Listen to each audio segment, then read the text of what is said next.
নমস্কার বন্ধুরা, বর্ষাস কিচেনে সবাইকে স্বাগত। আজকে আমার রেসিপি মাশরুম। এখন বর্ষার শেষ আর এই সময় বাজারে পাওয়া যাচ্ছে প্রোটিনে সমৃদ্ধ এই ফ্রেশ মাশরুম। আজকে আমার রেসিপিটা হবে একটু আলাদাভাবে। আজ আমি এই মাশরুমটা সবজি দিয়ে রান্না করব। প্রথমেই 4 টুকরো করে মাশরুমগুলো কেটে নিচ্ছি। যেহেতু মাশরুমের গায়ে প্রচুর ধুলোবালি থাকে, তাই 2-3 বার ভালোভাবে জল পাল্টে এটাকে ধুয়ে নিতে হবে। আমরা প্রত্যেকেই জানি আমাদের শরীরের জন্য প্রচুর পরিমাণে প্রোটিনের প্রয়োজন, আর তাই আজকে আমি এই রেসিপিটা আপনাদের জন্য নিয়ে এসেছি। মাশরুমগুলো খুব ভালোভাবে ধুয়ে নিয়েছি। এবার অন্য একটি পাত্রে জল ছড়িয়ে রেখে নিচ্ছি। আমি আপনাদের আগেই বলেছি আজকে আমি রেসিপিটা বানাবো সবজি দিয়ে।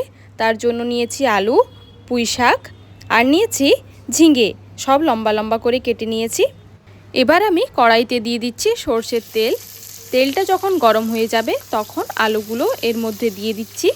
দিয়ে দেব 1 চামচ পরিমাণ হলুদ আর 1 চামচ লবণ। লবণ আর হলুদ দিয়ে আলুগুলো খুব ভালোভাবে আমরা ভেজে নেব। দেখুন আলুগুলো খুব সুন্দরভাবে ভেজে নিয়েছি। এবার এর মধ্যে আমরা দিয়ে দেব লম্বা লম্বা করে কেটে রাখা ঝিঙেগুলো। ঝিঙেটাও এই আলুটার সঙ্গেই খুব ভালোভাবে ভেজে নেব। সবজিগুলো আগের থেকে ভেজে নিলে এর টেস্টটা খুব ভালো আসে। দেখুন খুব সুন্দরভাবে আলু আর ঝিঙেটা আমি ভেজে নিয়েছি। এবার তুলে নিচ্ছি। আলু আর ঝিঙেটা তুলে নিয়েছি। এবার ওই তেলের মধ্যে আমি দিয়ে দিচ্ছি 1 চামচ গোটা জিরে আর দিচ্ছি 2টো গোটা শুকনো লঙ্কা আর দিয়ে দেব 2টো তেজপাতা। এবার ফোড়নটা খুব ভালোভাবে আমরা একটু ভেজে নেব। ফোড়নটা ভাজা হয়ে গেলে এর মধ্যে দেব 1/2 চামচ পরিমাণ আদা রসুন বাটা আর এখানে দিচ্ছি জিরে আর ধনের পেস্ট। আমি এটা ভিজিয়ে রেখেছিলাম। 4টে কাঁচা লঙ্কা চিড়ে রেখেছিলাম, সেটা দিয়ে দিচ্ছি। আপনারা স্বাদ মতো লঙ্কাটা দেবেন। এখানে একটা বড় সাইজের টমেটো কুচি আমি দিয়ে দিচ্ছি আর দেব 1/2 টেবিল স্পুন হলুদ গুঁড়ো, 1/2 টেবিল স্পুন পরিমাণ লবণ আর হলুদ দিয়ে খুব ভালোভাবে আমরা মশলাটা কষিয়ে নেব যতক্ষণ না এর থেকে তেল ছেড়ে দিচ্ছে। যখন দেখবেন মশলা থেকে তেল ছেড়ে দিয়েছে তখন তার মধ্যে কেটে রাখা মাশরুমগুলো দিয়ে দেবেন। মাশরুমটা মশলার সঙ্গে খুব ভালোভাবে আমরা 2 থেকে 3 মিনিট কষিয়ে নেব। এই পর্যায়ে আমরা গ্যাসের ফ্লেমটা হাই করে দিচ্ছি। 2 থেকে 3 মিনিট রান্না করার পর দেখুন মাশরুম থেকে জল বেরিয়ে এসছে। এবার আমরা এর মধ্যে আগে থেকে ভেজে রাখা ঝিঙে আর আলুটা মিক্স করে দেব।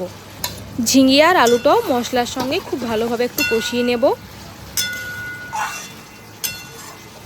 যখন দেখবেন জলটা কমে এসছে তখন তার মধ্যে ওপর থেকে ছড়িয়ে দেবেন আগে থেকে কেটে রাখা পুঁই শাকগুলো। এবার পুঁই শাক দিয়ে আরও একটুখানি মিশিয়ে নিতে হবে। এবার আমরা দিয়ে দেব মশলা ধুয়ে রাখা জলটা। এর সঙ্গে আরও 1 কাপ মতো জল আমরা এর মধ্যে দিয়ে দেব। যখন দেখবেন ঝোলটা ফুটে উঠেছে তখন ওপর দিয়ে 1 চামচ ঘি ছড়িয়ে দেবেন। এবার ঢাকা দিয়ে 5 থেকে 6 মিনিট মতো এটা ফুটিয়ে নিলে রেডি মাশরুম রেসিপি। আজকের ভিডিও এই পর্যন্তই। ভিডিওটি ভালো লাগলে অবশ্যই লাইক, কমেন্ট এন্ড শেয়ার করে দেবেন এবং নিত্য নতুন রেসিপি পেতে অবশ্যই আমার চ্যানেলটিকে সাবস্ক্রাইব করে রাখুন। ধন্যবাদ।